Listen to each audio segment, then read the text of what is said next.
저는 말씀드렸듯이 애가 둘인데 다 커서 지금은 짝 찾아서 잘 살고 있어요.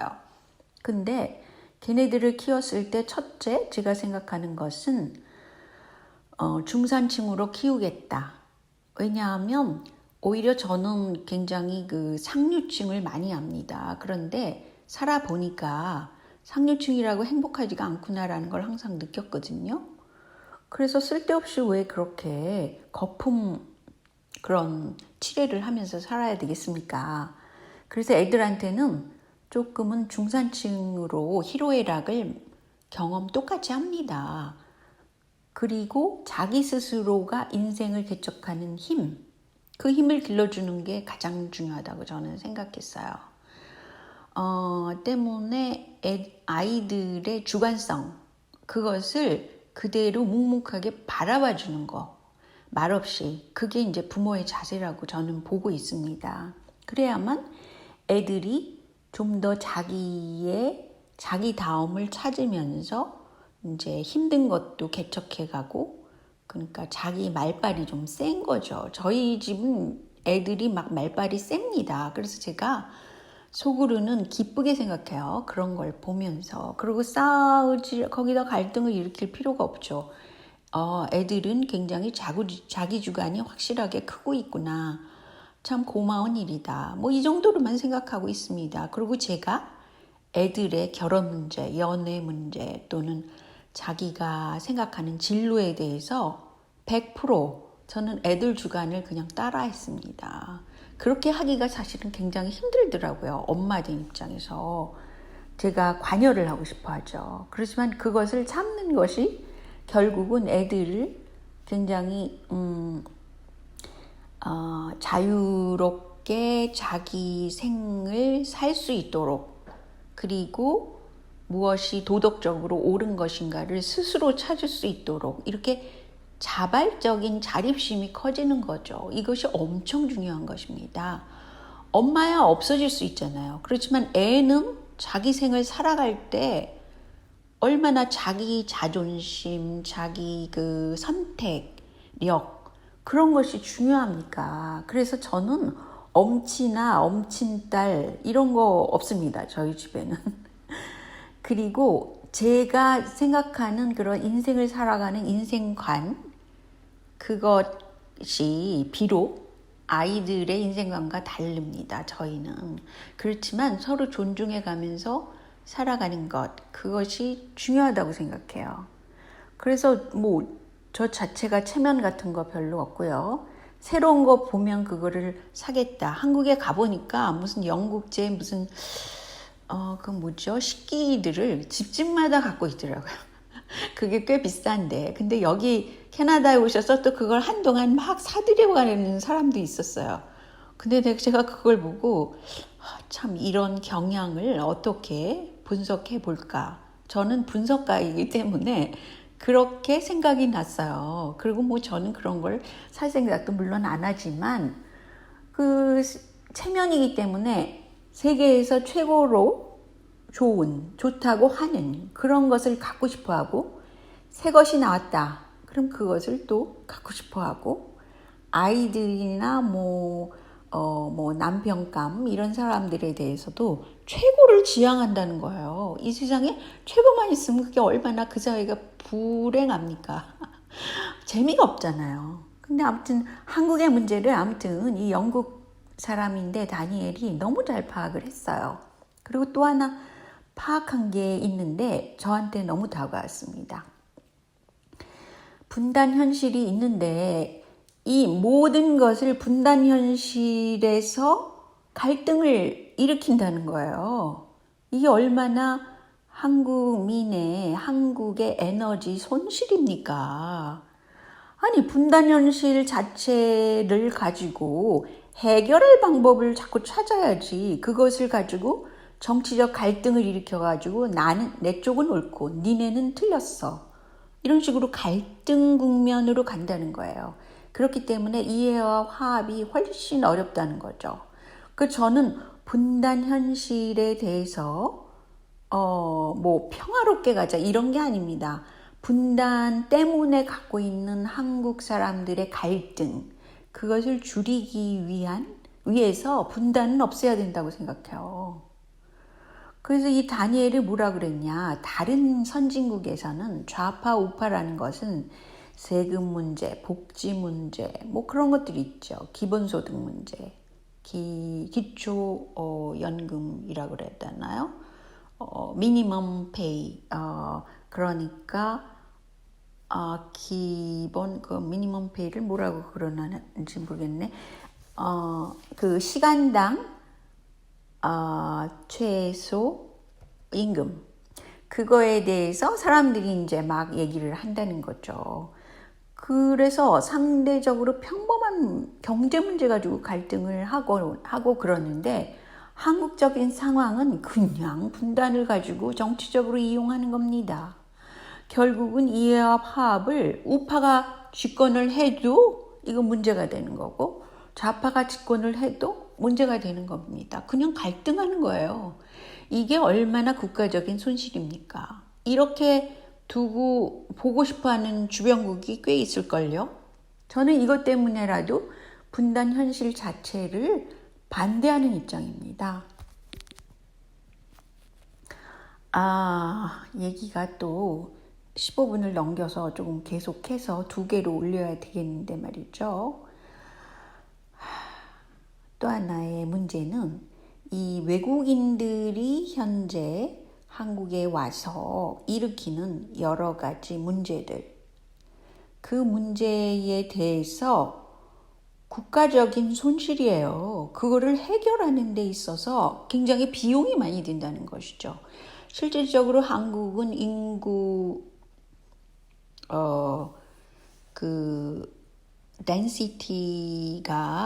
덴시티라는 거는 한 지역에 있는 그걸 뭐라 그러죠? 인구가 몇 명 있느냐, 이걸 조사하는 게 덴시티잖아요. 그 덴시티가 한국은 너무 많아요. 그런데 그리고 노인 인구가 많습니다. 그런데 외국 인구를 들여와서 문제가 안 되고, 그 선진 문화라든가 또는 그 사람들의 도덕이 어느 정도 마련된 사람들을 들여오는 것은 큰 문제가 없을 거예요. 그런데 이거 보세요. 제가 종류별로 지금 보여드리겠습니다. 뭐냐면, 그 얼마 전에 그 우즈베키스탄 6명이 코로나 양성 판정을 받았다.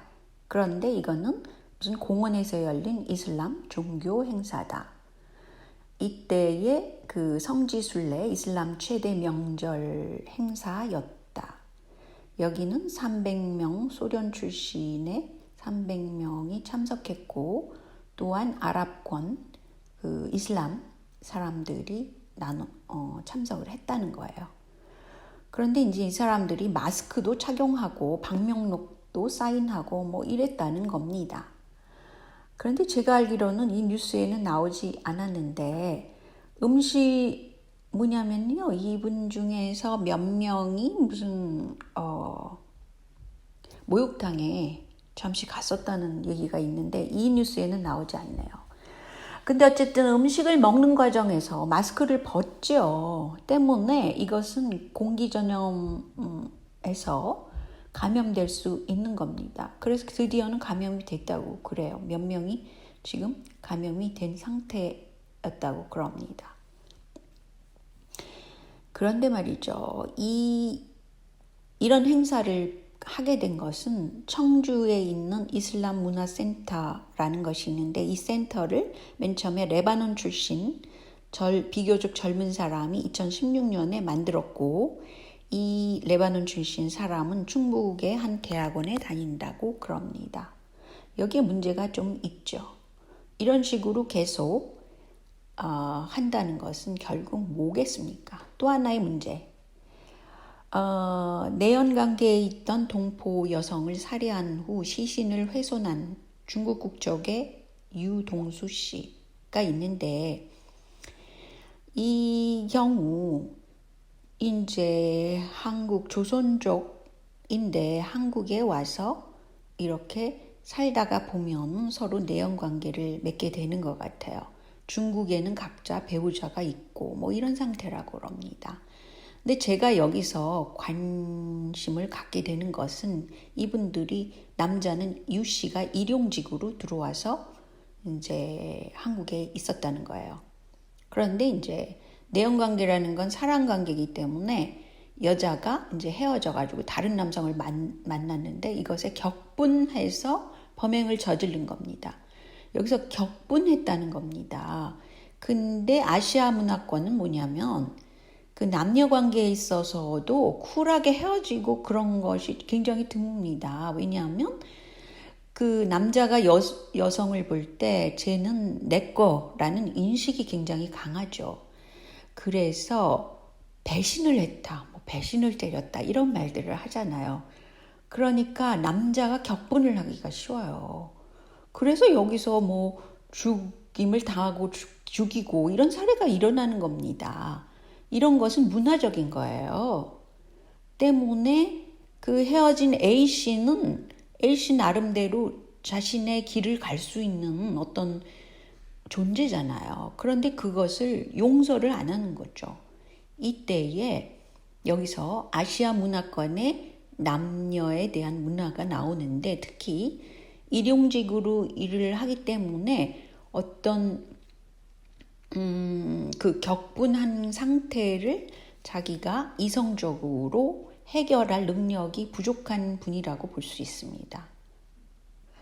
그래서 이 두 가지 케이스를 보더라도 이 문화가 엄청 중요하다는 것입니다. 그래서 한국에 들어올 때 철저하게 문화적인 얘기 교육을 하고 매년 문화적인 교육을 한다든지 이런 대책을 세우지 않으면 한국은 다문화 정책을 일부러 정부가 펴가지고 이런 문화적인 혼란을 만드는 것은 큰 문제가 있다는 겁니다.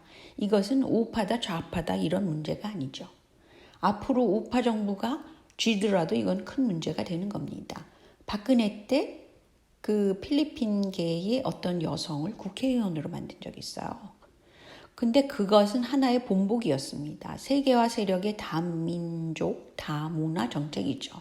그래서 제가 말씀드리고 싶은 것은 좌우의 문제가 아니라는 거예요. 지금 현재 전 세계가 세계화되는 쪽으로만 가고 있기 때문입니다. 근데 그것을 손 놓고 있을 때 한국은 굉장히 혼란스러운 사회가 될 가능성이 높다는 겁니다.